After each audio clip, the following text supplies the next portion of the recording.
Hello my dear students. हमने last lecture में देखा अगर हमारे पास मल्टीपल पार्टिकल्स होते हैं तो हम पोटेंशियल एनर्जी कैसे फाइंड करते हैं। ओके। उससे पहले हमने बात किया था कि अगर हमारे पास ऐसा सिस्टम है जिसमें केवल दो पार्टिकल्स हैं और ऐसे सिस्टम का ग्रेविटेशनल पोटेंशियल एनर्जी फाइंड करना है तो हमारे पास सिंपल फार्मूला है -G m1m2 divided by R. पर अगर हमारे पास मल्टीपल पार्टिकल्स हैं और ऐसे सिस्टम का पोटेंशियल एनर्जी निकालना है तो हम ग्रेविटेशनल पोटेंशियल के कॉन्सेप्ट को यूज़ करते हैं। ये हमने देख लिया था। ओके। हमने देखा था कि अगर हमारे पास में एक क्यूबिकल एक फ्रेम है जिसके हर एक कॉर्नर पर एक मास आइडेंटिकल मास m रखा हुआ है। ओके।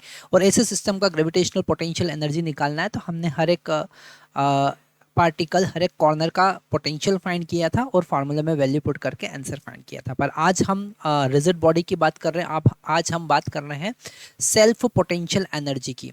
हम बात कर रहे हैं सेल्फ पोटेंशियल एनर्जी की। जैसे अगर हमारे पास कोई रिजिड बॉडी है, छोटे छोटे पार्टिकल से मिलकर बनी हुई एक रिजिड बॉडी है और उसका पोटेंशियल एनर्जी फाइंड करना है तो हम कैसे करेंगे? डेफिनेटली हम इंटीग्रेशन के कॉन्सेप्ट को यूज़ करेंगे, है ना। तो आज का हमारा जो टॉपिक है वो है self gravitational potential energy. Okay. Self gravitational okay gravitational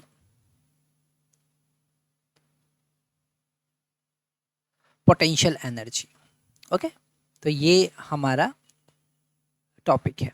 मतलब अगर हमारे पास कोई रिजिड बॉडी है ना, मान लेते हैं कोई एक स्ट्रक्चर है, एक ये बॉडी है और इस सिस्टम का हमको gravitational potential energy self gravitational potential energy find करना है तो हम सिंपल सा पोटेंशियल का कॉन्सेप्ट यूज़ करेंगे, है ना। जैसे अगर हमने यहाँ पर एक डिफरेंशियल मास कंसिडर किया जिसका मास है dm। ओके। ये हमने कंसिडर किया differential mass. Okay. Differential part और जो dm है इज द डिफरेंशियल मास, उसका डिफरेंशियल मास है। ओके। डिफरेंशियल मास, उसका डिफरेंशियल मास है ये, है ना। तो इस छोटे से पार्ट का एनर्जी क्या होगा? इस छोटे से पार्ट का एनर्जी होगा du इज इक्वल टू वहाँ का potential v into d m, जो हम पहले भी डिस्कस कर चुके हैं, है ना। तो अगर यहाँ का पोटेंशियल v है तो उस छोटे से पार्ट का डिफरेंशियल पार्ट का एनर्जी होगा v इंटू डी एम। और अगर हम इसको इंटीग्रेट करेंगे पूरे वॉल्यूम पर तो हमको टोटल एनर्जी मिलेगी u equal to integration over the volume of potential with respect to d m. That is the formula. ये हमारे पास सिंपल सा फॉर्मूला है जिसकी हेल्प से हम क्या कर सकते हैं? Gravitational self potential energy find कर सकते हैं। अब इस फार्मूले को यूज़ कैसे करना है? तो इस फार्मूले को यूज़ करने के लिए हम यहाँ पर दो डेरिवेशन देखेंगे, है ना। हम यहाँ पर दो अलग अलग केस लेंगे। वैसे तो हम किसी भी रिजिड बॉडी का सेल्फ पोटेंशियल एनर्जी फाइंड कर रहे हैं, पर हम यहाँ पर स्पेशल कैटेगरी देख रहे हैं जिसमें हम बात करेंगे potential energy of okay potential energy gravitational potential energy of spherical shell. Okay. सबसे पहले हम स्फेरिकल शेल का ग्रेविटेशनल पोटेंशियल एनर्जी फाइंड करेंगे। उसके बाद हम बात करेंगे gravitational potential energy of solid sphere gravitational potential energy of solid sphere. तो हम इन दोनों की बात करेंगे। सबसे पहले आज हम बात कर रहे हैं gravitational potential energy of spherical shell. तो उसके लिए हम नेक्स्ट स्लाइड पे जाएंगे। तो यहाँ पर हमारे पास में एक एक स्फेरिकल शेल है। आपको पता है स्फेरिकल शेल क्या चीज़ होती है? स्फेरिकल शेल मतलब मास जो है वो केवल सरफेस पर डिस्ट्रीब्यूटेड है ना। इस स्फेरिकल शेल का रेडियस हमने r कंसिडर किया है। ओके। और इसका मास हमने कैपिटल M कंसिडर किया। ओके। तो यहाँ पर इस स्फेरिकल शेल का पोटेंशियल एनर्जी फाइंड करने के लिए हम फार्मूला यूज करेंगे u is equal to integration over the volume of v into d m. Okay.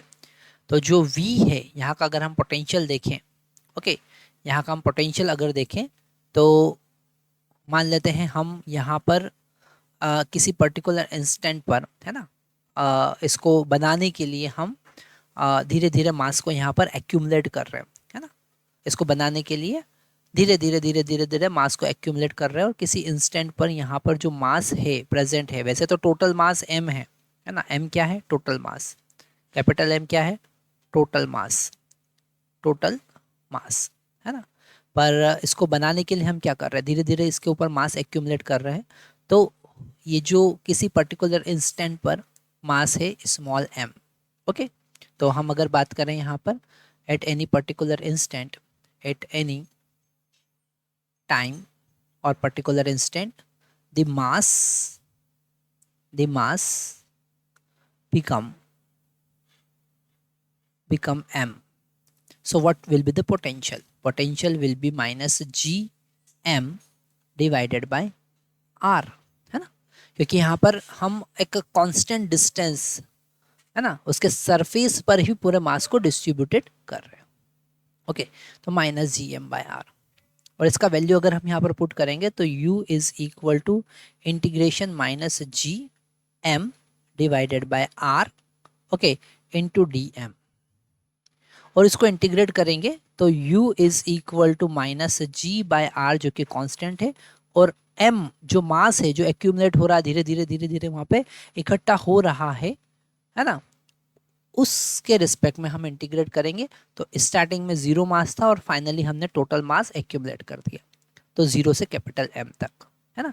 तो ये हमारे पास में माइनस जी बाय आर, और m का इंटीग्रेशन m स्क्वायर बाय 2 होगा, और लिमिट यहाँ पर पुट करेंगे 0 टू कैपिटल M, है ना। डेफिनेटली अगर इसको हम सॉल्व करेंगे तो हमारे पास में जो आंसर आने वाला है,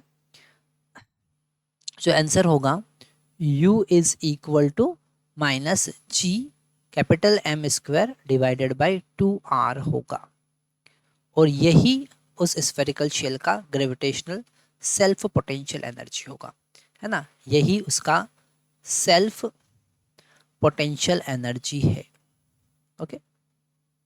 यही उसका सेल्फ पोटेंशियल एनर्जी है। तो हमने यहाँ पर देखा कि हम कैसे पोटेंशियल के कॉन्सेप्ट को यूज़ करके पोटेंशियल एनर्जी फाइंड कर सकते हैं। ये बड़े इंपॉर्टेंट कॉन्सेप्ट है जो आपको समझना है ना। तो इस लेक्चर में हमने क्या देखा? इस लेक्चर में अगर हमारे पास कोई रिजिड बॉडी है और उस रिजिड बॉडी का आपको सेल्फ पोटेंशियल एनर्जी फाइंड करना है, तो आप कैसे फाइंड कर सकते हैं। नेक्स्ट लेक्चर में हम बात करने वाले हैं, अगर हमारे पास सॉलिड बॉडी है ना, कोई सॉलिड बॉडी है, जैसे हमारे पास सॉलिड स्फीयर है, उसका पोटेंशियल एनर्जी फाइंड करना है तो कैसे करेंगे।